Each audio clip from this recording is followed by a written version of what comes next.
పప్రెల్స్, spirit movie ఫ్యాన్స్కి ఒక bad news పప్రెల్స్. ఏంటంటే స్పిరిట్ మూవీలో డాన్లీ లేడంట.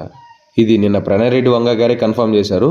ఎందుకు లేడంటే వాళ్ళు తీస్తున్న మూవీ అయితే హైదరాబాద్ లొకేషన్స్లో కాబట్టి అసలు ఆయన తీసుకొచ్చి హైదరాబాద్ లొకేషన్స్లో పెడితే సెట్ కాదు కదా అనేసి ఆయన అయితే కన్ఫర్మేషన్ అయితే ఇచ్చారనమాట. ఇక మీదట మనం గోల్ చేయాల్సిన అవసరం లేదు. డాన్లీ అయితే స్పిరిట్ మూవీలో లేడు. ఆల్సో డాన్లీయే కాదు, ప్రకాష్ రాజ్ గారు కూడా మూవీలో లేడు. ఆయన యాక్చువల్గా వాయిస్ ఓవర్ ఇచ్చాడు, బట్ ఆయన కూడా ఎందుకో మరి తప్పుకున్నాడు. ఇంకొక విషయం ఏంటంటే ఇన్నాళ్ళు మనం చిరంజీవి గారి క్యామియో ఉందని కూడా అనుకున్నాం. యాక్చువల్గా ఆయన క్యామియో కూడా ఎటువంటి క్యామియో లేదు. సో స్పిరిట్ మూవీలో డాన్లీ లేడు, ప్రకాష్ రాజ్ గారు కూడా లేడు, ఆల్సో చిరంజీవి గారి క్యామియో లేదు. ఇంకా మీరు కూడా మర్చిపోయిన ఫ్రెండ్స్ వీటన్నిటి గురించి. ఇంకా జరగని విషయాల గురించి మనం ఎంత ఆలోచించినా వేస్ట్ కదా.